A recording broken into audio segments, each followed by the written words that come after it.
Welcome to the Meltzone podcast. This is episode 59. I'm Tom.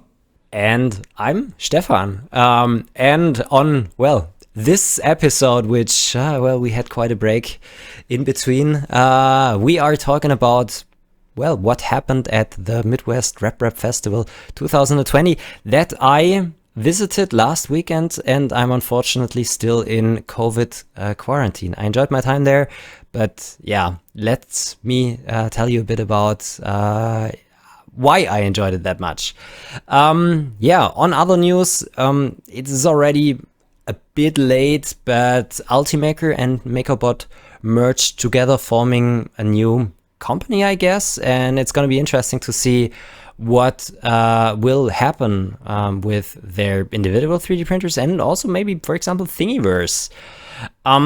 Other Ultimaker stuff that we're gonna talk about is CURA's new slicing engine, the Arachne slicing engine, which dynamically adjusts the flow rate of your hot end or the extrusion width of your hot end to be way more flexible and maybe even produce way nicer parts than we used to have in the past.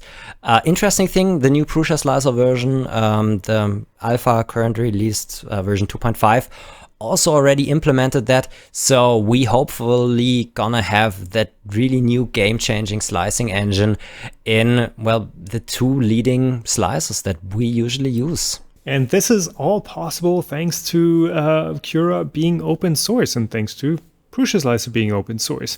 And of course, where there is stuff given away for free, there are other companies who make use of that, and that is really good, but they also should release the source code when they use GPL or AGPL licensed stuff. And apparently Bambulab are not doing that, so we do a bit of a run around the block when it comes to how open source should work, how they're using that, and what to do there when it's not done quite properly. One example there is QIDI, who, due to a shitstorm, due to community pressure, as one would say nicely, immediately released their source code for a improved version of CURA that they built.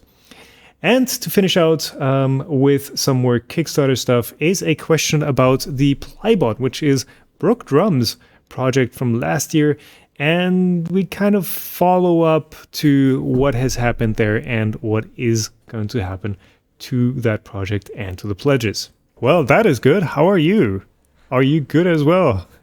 I am better than expected, to be honest. So, I'm currently in COVID isolation, and maybe you can even spot it in the background. Nah, I think. Well, let me see. There's my. So, there's my bed that I have been using for the last 7 days. So, if you guys haven't read it somewhere else, I was at the Midwest Reprap Festival in Goshen, Indiana last weekend. And when I came back home, I tested positive for COVID.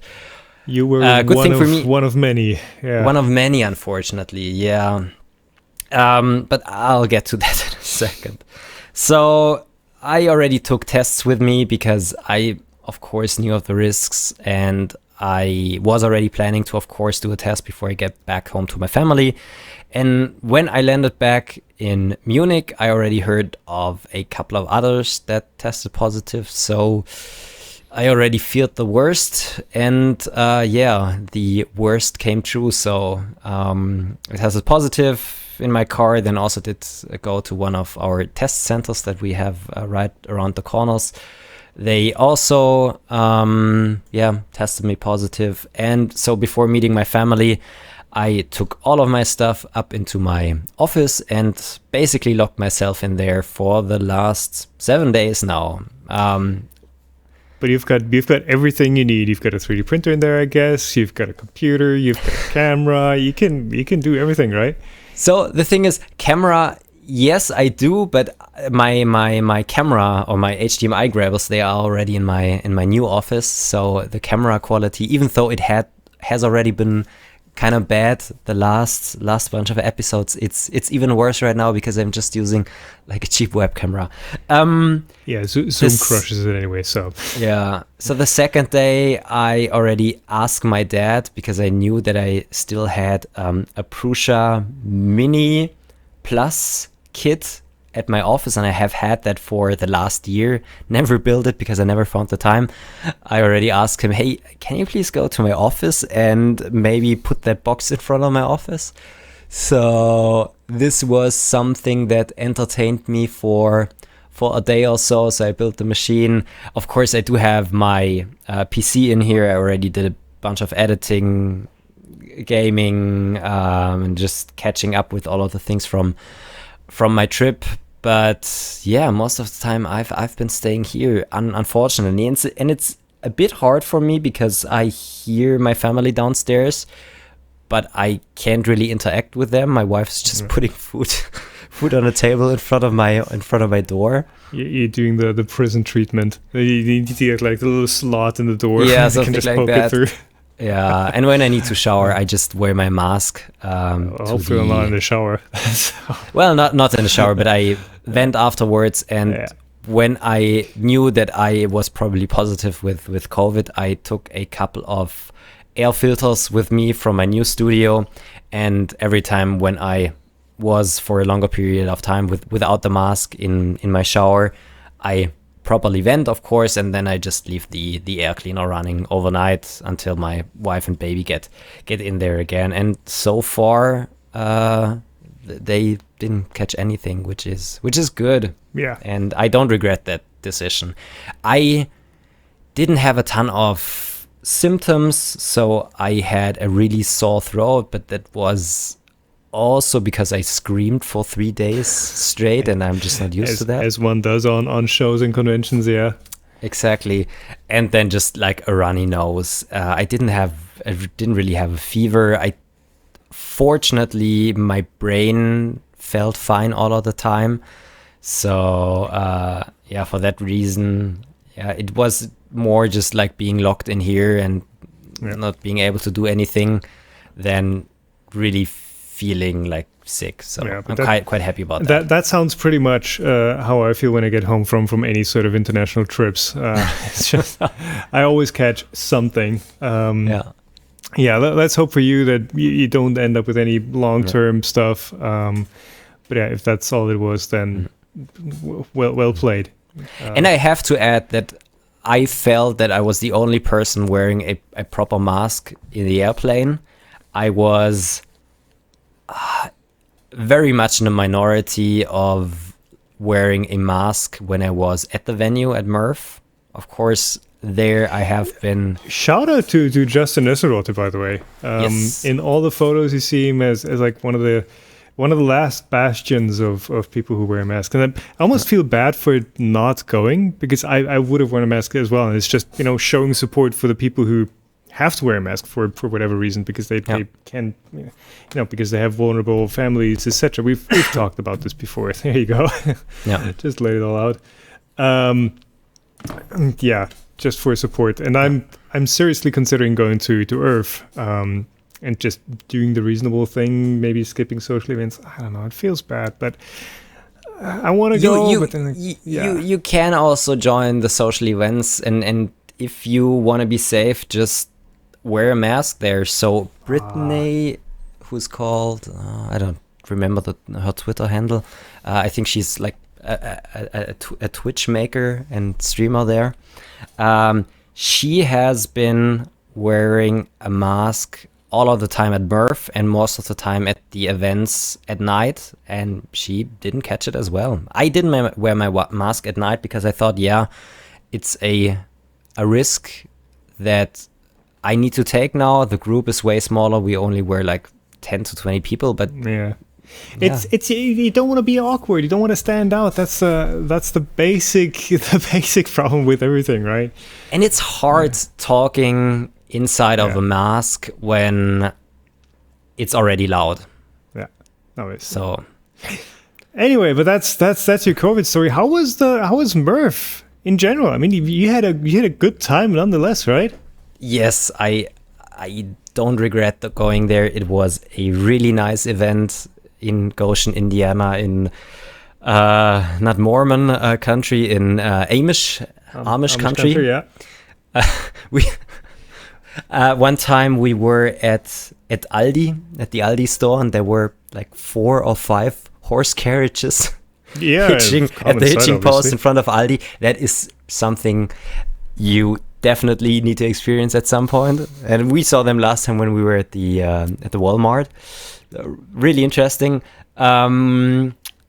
It was just nice meeting so many people again, especially due to all of the ones you got to know during the last 3 years. Because when I was there last time, of course, I had a couple of subscribers, but I was not as big as I am today. But yeah, just over the years, I met so many people just over Twitter and YouTube and emails, and it was finally the event again to talk to them in person. And this is the thing I enjoyed so much. The thing is, this year and last year, they already had a bigger venue site. So the first time when I was there, it was just 2 kind of small sheds where it was really, where it was even hard during times to walk between the aisles because everything was stuffed. Yeah, when we were there, it was crazy. People were saying it's a bit of a safety risk because if there's something going on, like you're going to trample people. This time it was one really big venue site, and I think they actually even planned for 2. But so same location, same country fairgrounds, or county fairgrounds. But different building this time. So different building. Not in the cattle auction house, but some other thing. I think it's still a building for cattle auctions. There wasn't any like weird smell in there. It's just way bigger, really way bigger, which was nice because everything spread out more. Especially like with COVID, you didn't touch people all of the time. It was a bit unfortunate that it felt way less crowded. So I did have the impression that there weren't that many exhibitors, professional and just makers there. That's my impression. I don't know if it's just due to the looks and to the bigger event, but it wasn't that crowded as I was hoping for. Or there weren't as many projects exhibited there as I hoped for. Okay. Let me put it this way. But what did you see? I mean, before we spend like the entire episode talking about work, what was the one thing that stood out to you that was your highlight of the event?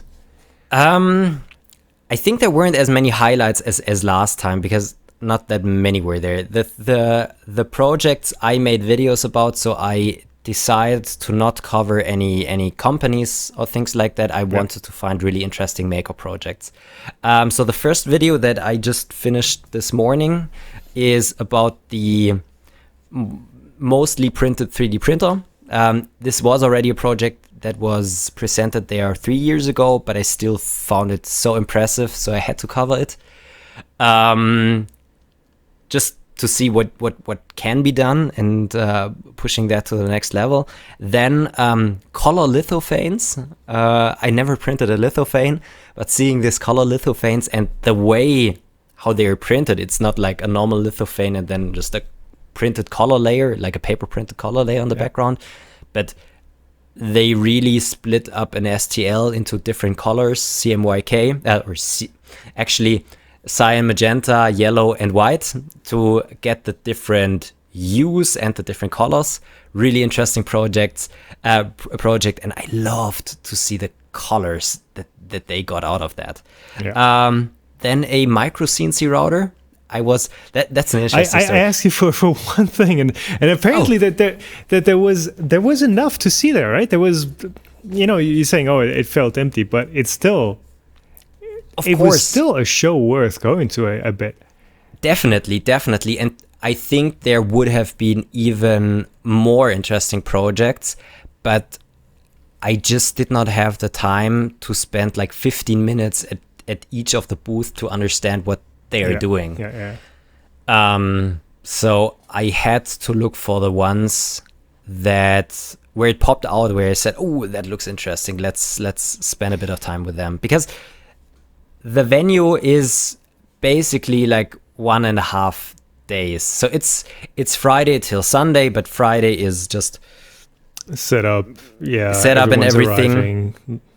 Yeah. Saturday is the big day when most of the exhibitors are there, but many of them already pack up Saturday night and won't be there Sunday. Yeah.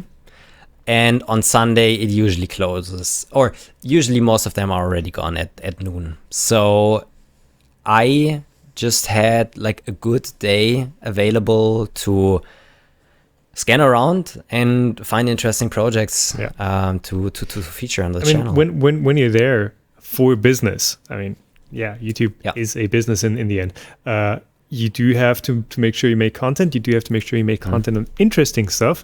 Yeah. And as I've recently experienced quite strongly, is like you need to cover stuff that makes for a good immediate impression on a thumbnail. Yeah. So that's obviously what you're looking for as well. And like I said, you can't talk to everyone. And even though it might be a cool story, if it's not immediately apparent, then it ain't going to be unfortunately.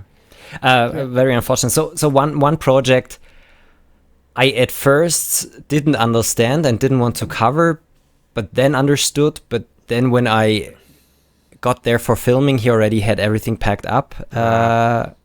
Was a so he had so he built a device where you could put in rotary molds that you would also use in casting, for example. Right. But he put 3D printing resin in there, and he had a sophisticated setup of UV lights around the machine. Okay, so transparent molds, basically. Exactly, with the transparent mold. I didn't understand in the beginning, but during that day I thought, oh yeah, that is a really nice idea, and I would like to feature him. But then I got there and he was already gone. So that was unfortunate. And this is one of the things that I learned. I need to even better play a plan beforehand, that things like that don't happen anymore. Anyways, it was interesting. So the days themselves are really nice, but also the nights spending with different people that, again, I have only known over the internet over the years, and just meeting them and talking to them over a beer. So events in the end are always networking sessions as well. Yeah, and that's probably the bigger part of an event versus just getting content for YouTube. Yeah. Exactly. The YouTube stuff really is hard work. How I usually approached events was like, first half day, if it's a community event, usually you get crowded, you get swallowed by the crowd, and it's just like, hey Tom, come over here, and it's like you just meet and greet people. Then it's like half a day of scanning around, of making a battle plan and scheduling interviews and filming slots with people. And then if there's a second day, either catch people before they pack up, or just film the whole day and have your schedule planned out. So spend some time, schedule some time for yourself to just scan around and to make a battle plan, and then work to that and have your slots done and have people know when you're going to be there. And that usually works out, but it is stressful. It is work for sure. Yeah, I need to gather more experience in that regard to if I also gonna be at MRRF to make a better job there. But that's the thing. I never did it before, so first experience. Hope it worked out for the videos that I made, and next time it just can be better. Yeah, I don't know. Cool. Maybe we can work out something for MRRF if I decide to go, and just double team the event. Yeah. We'll see. Yeah. But let's start. We're going to get a lot more coughs in this episode. Maybe one last thing. Why haven't we recorded an episode for so long? We've just been busy and life's been getting in the way. I've gotten the studio, you've gotten the studio. It's just everyone's just. Last time we recorded, water was running into your house. That too, yeah. I had to. What was that? Oh yeah, that was the last time we scheduled before you took off for MRRF. Before holiday. Yeah, exactly. Then he went on holiday. Then he went to MRRF. Then COVID. then COVID, and of course that's not great for recording spoken episodes. Stuff's been getting in the way. We're gonna try and schedule these a bit more regularly and just go like, hey, we're recording Monday 2 p.m. today. Let's try again in 2 weeks, and just have that in there as an appointment. So we can cover more recent topics or topics when they're happening. So it's even more interesting for you. And of course, what's also better if we have a regular recording schedule is working with sponsors, because they kind of want to know when we record stuff. And in fact, today's episode is sponsored by Linode. Linode is your solution for anything that you want to run in the cloud. Build applications using their simple graphical cloud manager with full control on the command line or through their API. You can quickly scale to your needs from an affordable virtual server that can handle a simple website, a service, or a game server, and scale all the way up to dedicated GPU, to dedicated CPU cores, hundreds of gigabytes of RAM, and of course also a dedicated GPU in the form of a Quadro RTX 6000. Yeah, Linode lets you choose in which of their 11 data centers around the world you want to run your application, all at the same affordable prices. That also makes it easy to bring your hosting in compliance with GDPR, Privacy Shield, HIPAA, or PCI DSS. Linode wanted us to do this a bit more off the cuff, so we're just running with it. Whether you're developing a personal project or managing larger workloads, you deserve simple, affordable, and accessible cloud computing solutions. Cut your cloud bills in half with Linode's transparent and affordable pricing. Develop, deploy, and scale your modern applications faster and easier. Linode offers 24/7, 365 days a year human support for all of your projects. Get started on Linode today with $100 in free credit for listeners of our podcast, so the Meltzone. You can find all of the details at linode.com/themeltzone or in the show notes below. Perfect. So yeah, if we are not that planned out, we are unable to cover very recent events. But still, there was something very interesting happening almost 2 months ago we quickly want to talk about, and that's Makerbot and Ultimaker agreed to merge. I don't know if that's... that now means that they are one company or that they're now just very closely working together. The new entity, backed by existing investors, NPM Capital and Stratasys. So basically, they are now they're working under one new parent company, I guess, and the two brands are going to continue to exist. The interesting thing is Makerbot Makerbot is owned by Stratasys, so where does Stratasys belong there? Well, anyways, they agreed on merging to accelerate their global adoption, to accelerate the global adoption of additive manufacturing, which is an interesting thing because I, for example, never saw an Ultimaker here at a company in Europe, and it's probably quite similar that there aren't a lot of Ultimakers in the US, so both had their markets. And with the merger, they do have a lot of Makerbots here in Europe. So I haven't seen a lot of Makerbots. There you go. Here. I'm already getting tired. I haven't seen Ultimakers out there. I haven't seen a lot of Makerbots here in Europe. Europe is very Ultimaker dominant. The US is very Makerbot dominated. So it's going to be interesting to see what happens if we now see more of both on both continents, or if they're just bringing out new machines that cater to both markets, and not only machines but also software. I mean, they do fit together pretty well, I would say. So Ultimaker has always been like the premium, comparatively compared to some simpler machines that we have in the hobby grade. Ultimaker's always tried to be like the premium option that you can use commercially, that's like professional 3D printing, but not quite a Stratasys or HP or whoever else machine. whereas Makerbot has been, I think, really getting a grip in like the education space. Schools, and they've got the curriculums and curriculums and all that worked out. And they're just dominant in like the education space. So that together, that they're not competing for the same market really, right? I mean, Makerbot has tried with their, however it's called, their like enclosed thing that we've covered.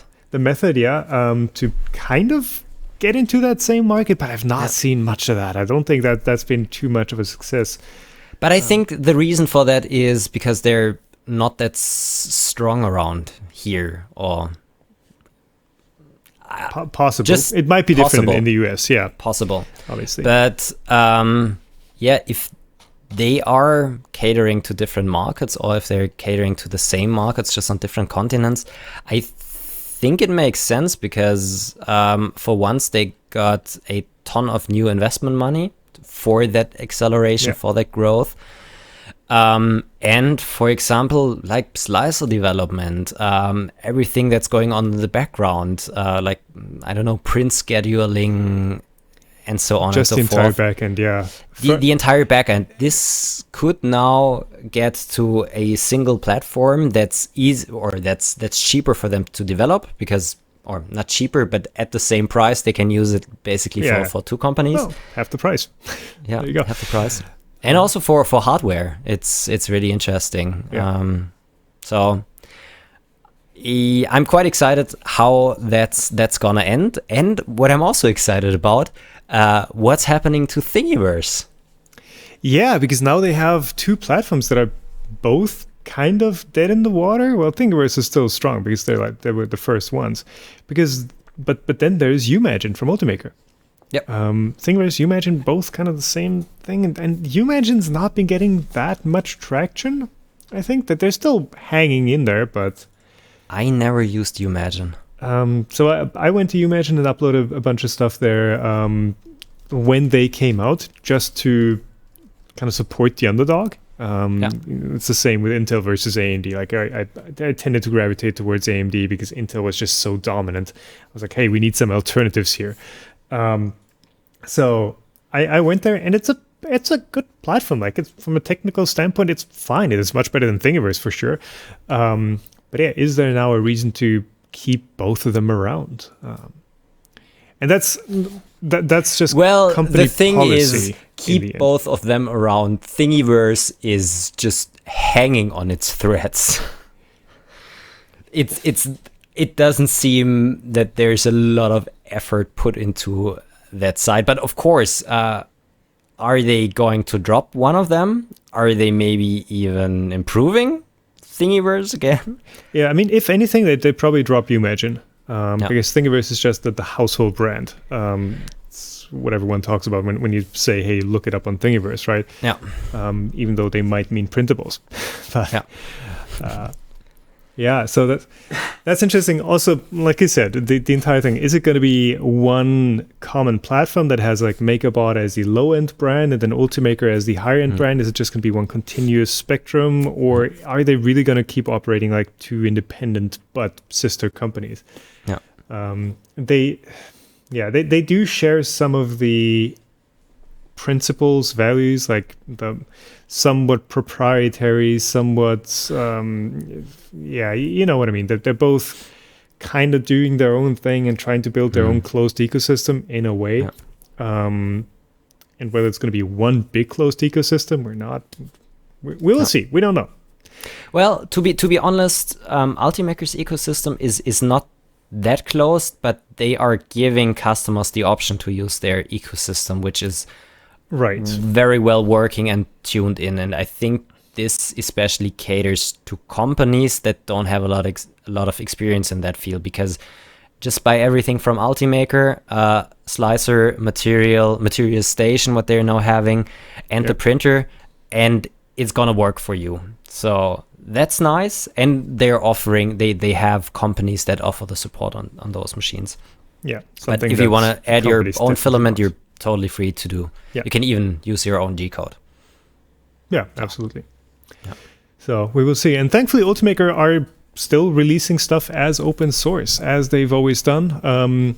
Not the printers anymore, I believe, but for sure CURA.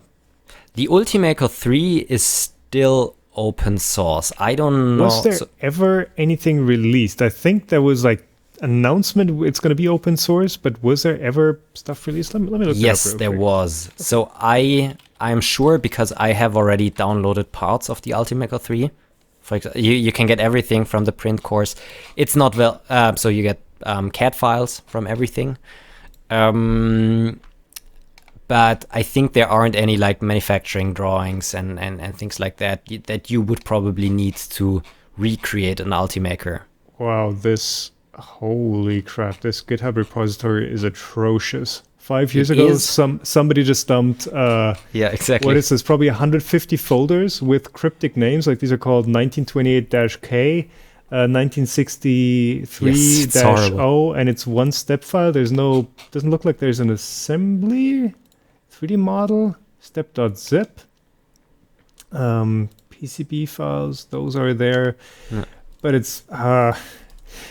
it doesn't feel like an open source project. It feels like somebody was like, we need to publish this, and they just dumped an export. There's no development happening there, right? No, it definitely is not. So but technically open source, I guess. What's the license on this? I don't know if they're really Creative claiming Commons attribution non-commercial, so that's already arguably not open source with the NC clause. Yeah. At least CURA is still open source. Yes.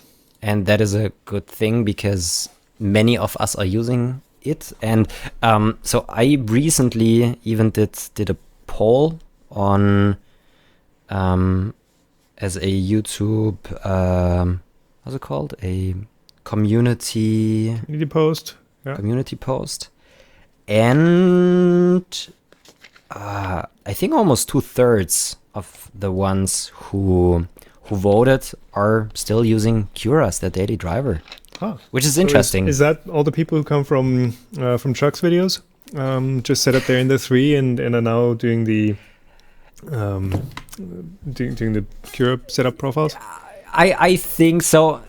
The enders and all of the ender derivatives, they do still have a quite big market share, and many of them are just using CURA, because either they're using Creality Slicer, which is a skinned CURA, technically, yeah, or they are switching to CURA because they want to use the most recent features, and it's very similar to what they're used to. And CURA is not a bad slicer. No, it's fantastic. Not. Absolutely. But yeah, they're still dominating the slicer market. And for that reason, so the numbers are right here. I don't know if it's completely representative of all of 3D printing makers, but I think I have quite a diverse audience, because I think Chuck did the same poll on his channel, but he is mainly doing like Ender stuff. So his ratio was way worse, way different. So on my poll, 55% said that they are using CURA or derivatives like CURASlicer. 39% said that they are using PrusaSlicer or SuperSlicer or Slick 3R. 3% Simplify 3D. 1% Idea Maker. I would have thought more are using Idea Maker now. Well, I mean, they're kind of a subset of Simplify 3D users. I would put them in. So, but since they are adding new features, I thought maybe many Simplify 3D users switched over to Idea Maker. But yeah, apparently not. So 1% Idea Maker and 2% others, proprietary slicers for sometimes more professional machines, or maybe if you're having a palette and use that all of the time, you're using their cloud software or whatever they're using. Or it's people just using the stock slicers and they don't know that it's basically CURA, something like that. Yeah. So that's interesting. So pretty strong for CURA there. Back to the topic and segueing over to the next topic. CURA is still open source. They're still developing it quite a bit, and over the last even more than a year, they have been very have been working very hard on their new CURA slicing engine called Arachne, like spider. Arachne? Arachne, to pronounce it the American way. Arachne. Yeah. Arachne. I'll call it Arachne. Hate me for it. And cares. This is a really big step for 3D printing slicers, because the approach that they're using for slicing models is quite a bit different. It's still just like 2D slicing of each layer, but the thing what they're doing is they're constantly and dynamically varying the extrusion width that you're printing with. And the cool thing here is that if you're having walls that are not a multiple of your extrusion width, they are this way able to fill the gap. I think I tried it out for a 0.4 millimeter nozzle. They are varying the extrusion width between 0.35 millimeters and 0.8 millimeters. So up to double of the extrusion width and down to a little bit less than. Yeah, so that really allows you to cover any floating width of extrusion that you want to have with the nozzle, with any nozzle size, right? If you go from a bit under to 2x, if you go over 2x, then you just add another line and you split it into two. So I've actually tried the Arachne perimeter generation, I'm going to say, or perimeter and thin line infill, I guess, in PrusaSlicer, because PrusaSlicer 2.50 beta now also alpha, sorry. It works really well. Like, I found no bugs, so I'm going to call it beta. It works really well. So what was I going to say? I tried it in that, and I printed a fan shroud for the Mark III. Yeah. And the fan shroud has those little air guides in there that guide the air, and I think they're 2 perimeters wide with a 0.4 millimeter nozzle, but I've got a 0.6 Revo in there. Could have swapped it, but I was like, maybe let's try this Arachne thing, and maybe it's gonna work. And the old Prusa slicers have the option of doing detect thin lines, where it uses a different way of generating perimeters, and the default where it skips more lines, but it's more consistent. And neither of them worked for the fan shroud. One skipped the air guides completely, the default one. The other one printed the air guides, but had holes in the perimeter, because apparently there was some weird size that it couldn't do. With Arachne, flawless. Every detail printed. The walls are fine. The air guides are fine with the 0.6. Absolutely not a problem. So honestly, this isn't just like a little slicer upgrade. This is really revolutionary for being able to print finer models, and especially fine models in relation to your nozzle size. Yeah. So I feel like this is the last step that really makes a 0.4 nozzle maybe obsolete. Just go. I've been saying for a while, just put a 0.6 and you're going to be happy with that. And now there's really no reason to stick with the 0.4.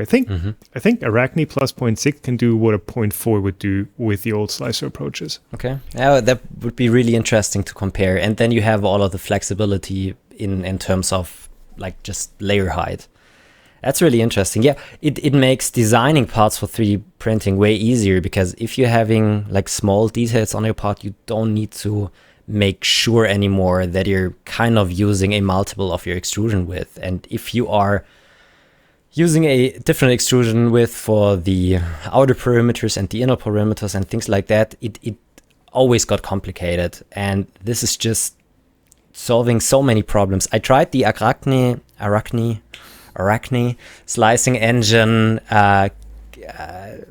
the CURA, that was an alpha half a year ago or something like that. It was super unstable, so I never really made anything proper with it. But the availability now in CURA 5.0 and the availability now very soon in just like the normal Prusa Slicer versions is such a leap forward for nicer parts, for flexibility, for denser parts, because either before you had to work with the gap infill, which also only just sometimes worked. Or you had to use the multiples of the extrusion width for wall thickness. That's going to be different for every single printer setup. If some printer has like 0.45 as default and the other one has 0.35, like you're going to run into issues. Yeah. And then the gap infill, like you said, either it leaves a gap because it can't fill, it can't fit a full extrusion width, or it's going to do that little nasty jittery moves, which are horrible for resonances. They take forever, and usually they're horribly over extruded because they're just moving so slow. So yeah, it solves so many problems, and I'm kind of surprised, honestly, that this hasn't been solved before, because it was such an obvious issue that was still there.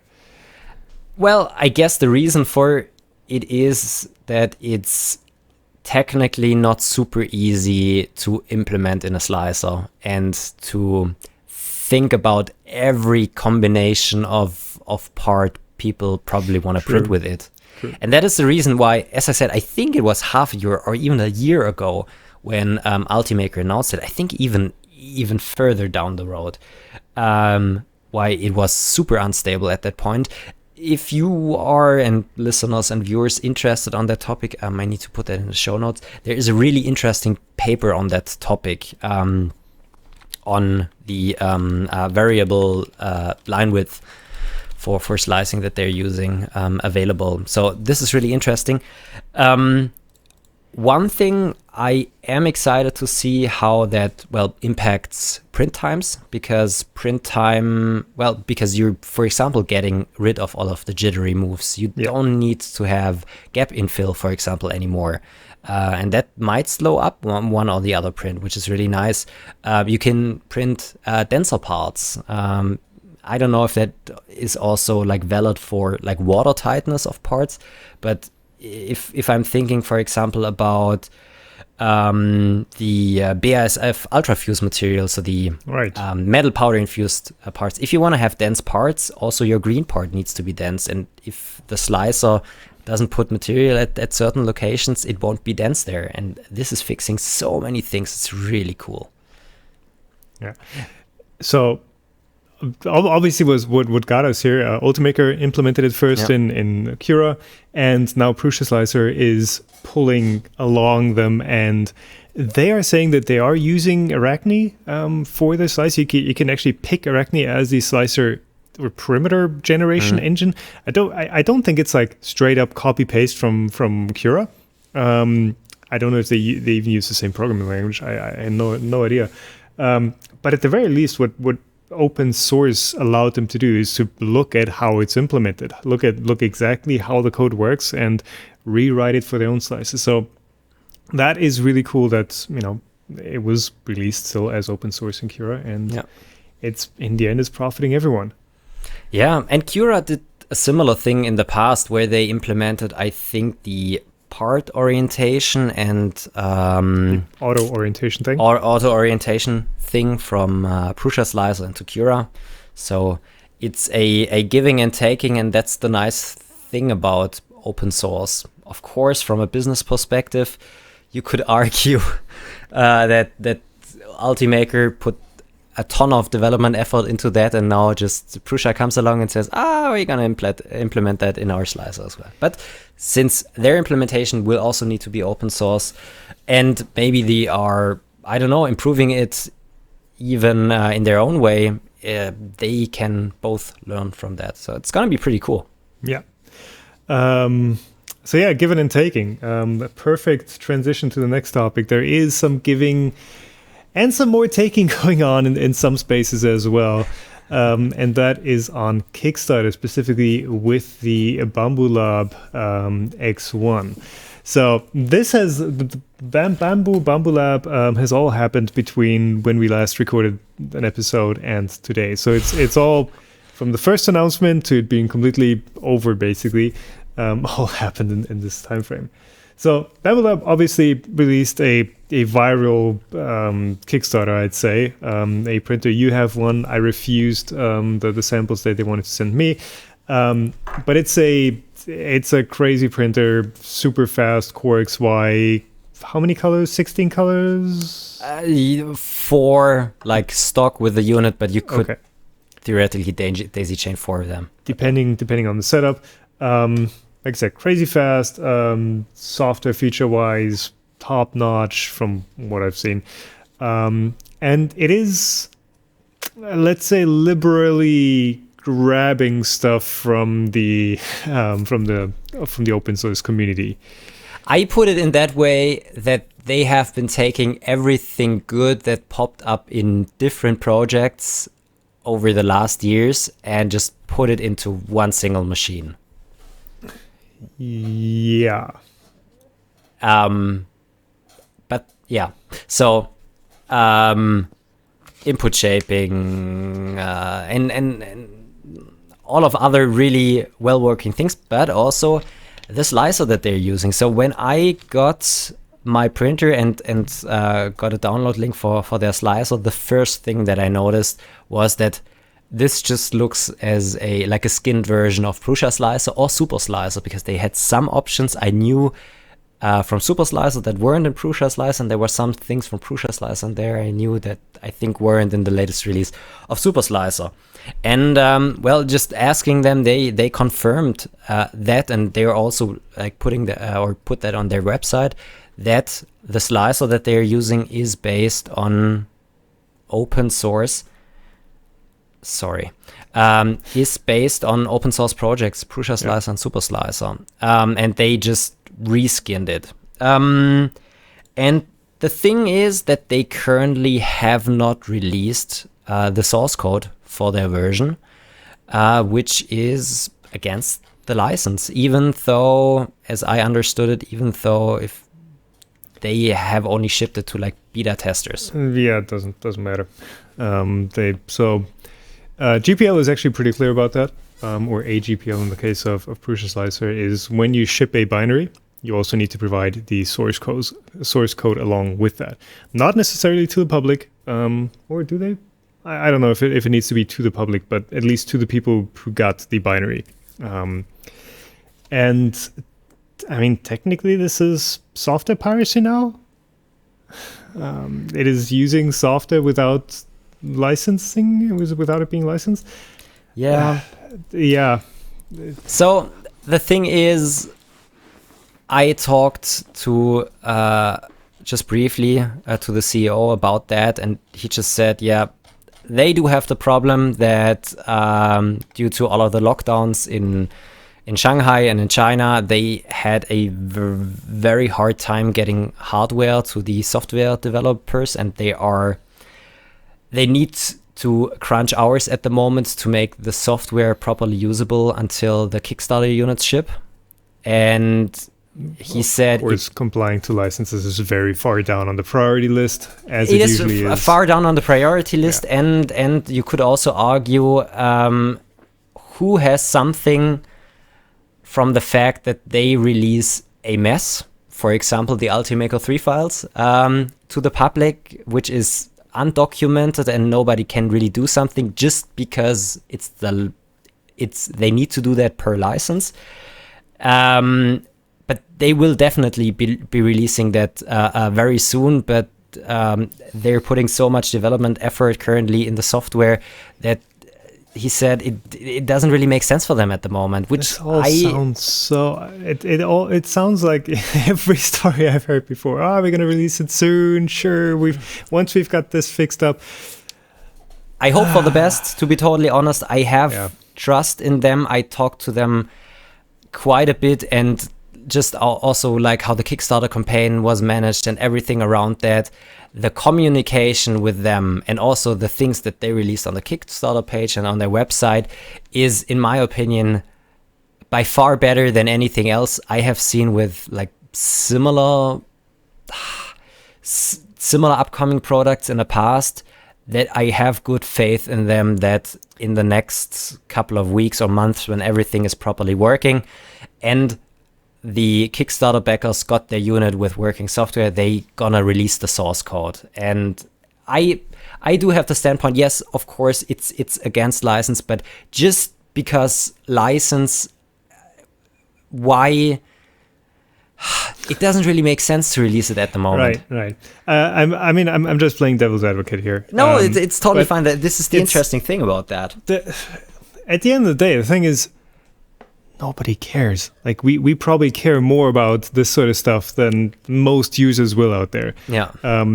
In the end, what the user wants, and this isn't just a 3D printer thing. This is every product that has some IoT or software component ever. Yeah. They're all using open source libraries and components. And whether those get released or they modify them and they release the modified source code or not, in the end, the user just wants a product that works.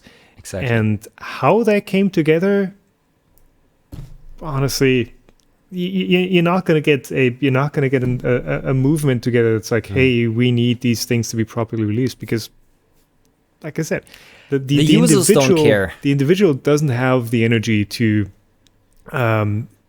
decide with their wallet, right? They're gonna buy what works for them. Yeah, I guess.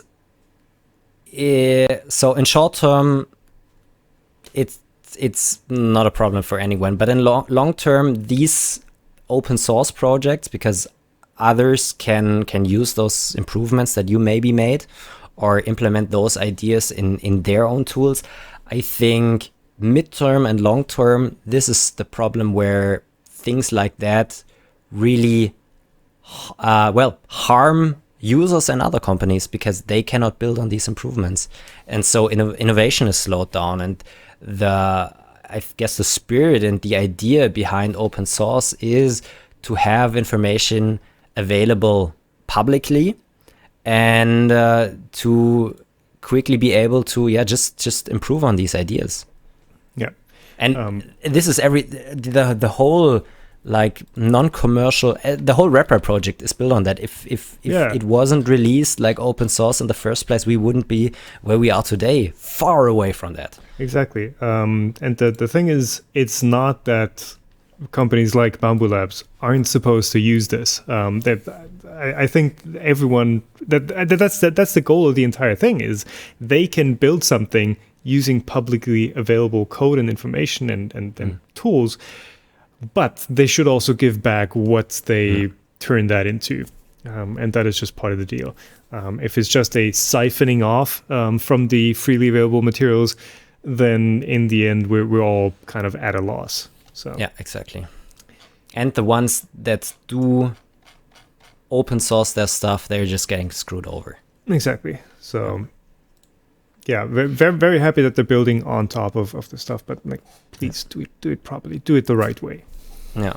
So the interesting thing here is that something very similar happened to QIDI, the, I don't know, also currently a bit hyped a company that makes all of the enclosed high temperature 3D printers.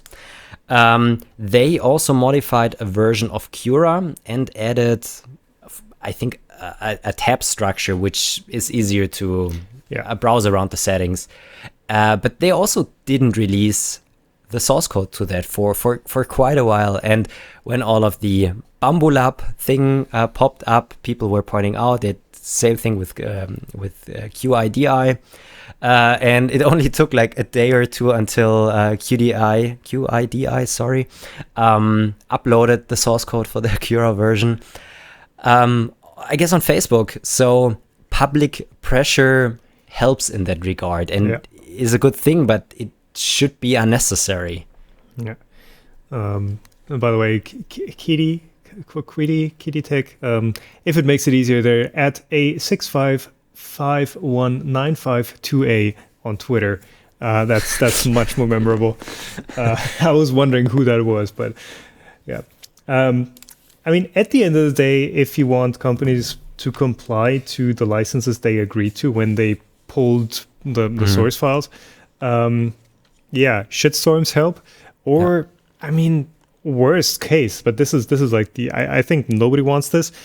Worst case, if they end up using Prusa Slicer and not releasing the source, what Prusa could do is actually order an imports ban on these machines. And go like, hey, this is using this contains pirated software, and nobody's going to be able to import a Bambulab X1 into the EU. That would be like the last ditch effort, Yeah. if worse comes to worse. But then Prusa's the bad guy, right? Yeah. Prusa won't let me have my X1. I can see the headlines from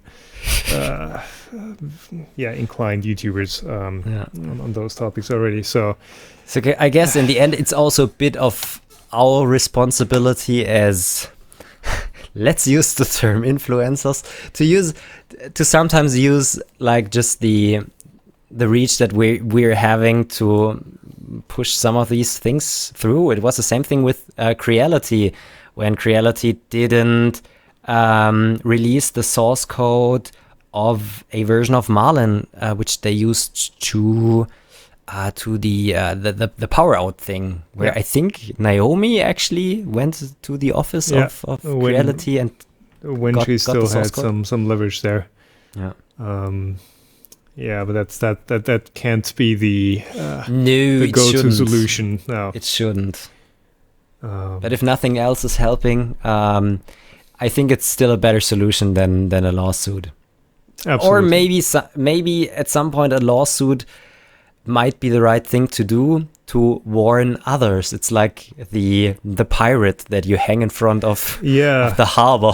Because one of the questions that has come up on Twitter about the entire Prusa Slicer, Bambulab X1 slicer thing is like, does the GPL have any teeth? Is this legally binding, especially when it comes to international law? Like, right, Bambulab are a Chinese company, Prusa are in the Czech Republic, in the EU. Like, what are you going to do? First of all, pass borders, and second of all, like, can you even sue a Chinese company for breaching your license in the EU? Because approaches obviously are different when it comes to intellectual property. Yeah. So, you don't want to go down that road, I guess. No, we went down that road before, and it's we never seem to find like a good answer, like, hey, do this and we're going to solve all the problems. It's just not easy, because it's not an easy thing to solve. It's not an easy decision to go open source in the first place. Yep. Right. So it is. Yeah, let me be a shill for Bambulab. I have good faith in them, so I hope that they gonna do the right thing, hopefully soon. And I hope I won't get burned for that. Let's hope so, yeah. Yeah. Shall we take one last question, which also kind of involves Kickstarter? Yes! Oh, we have so much Kickstarter stuff today. Yeah, well, here's the thing. Kickstarter was big in the early days of 3D printing. And then there was a phase of like, hey, this isn't working out. Companies that didn't fulfill the, what are they called? The pledges, yeah. Lots of scammy cash grabs or unimpressive machines and stuff.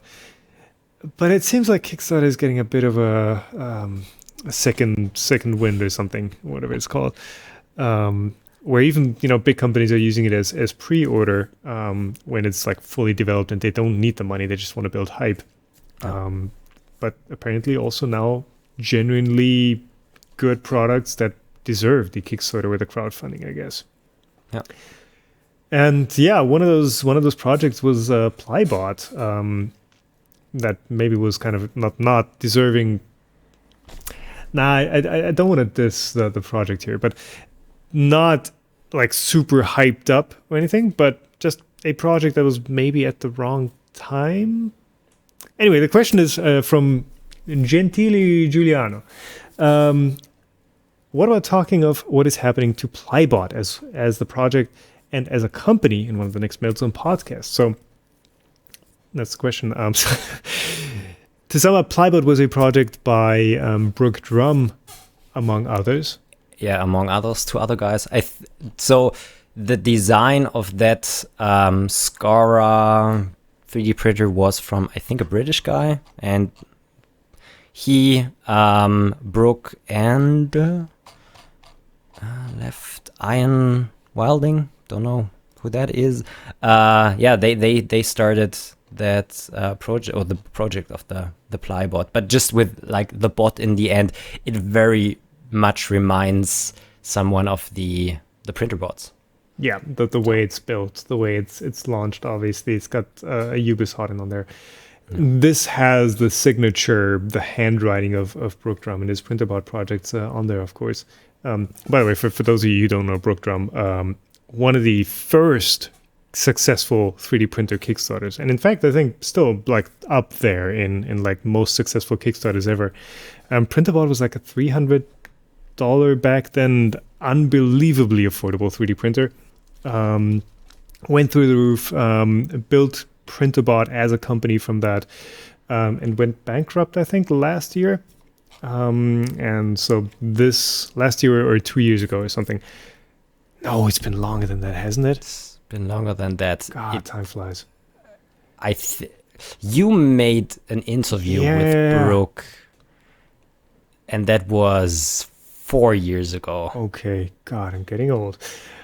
So yeah, this is one of the things that Brooke is basically coming back with from that bankruptcy with Printerbot basically, and yeah, it's a 3D printer, it's a Kickstarter, so there is some Kickstarter experience in the team there. So the question that Gentile Giuliano is asking essentially is like, hey, is PlyBot still happening? Because this was 1.5 years ago and the Kickstarter completed, and now there is an Indiegogo campaign where you can pre-order more units without the Kickstarter, I believe, even being fulfilled yet.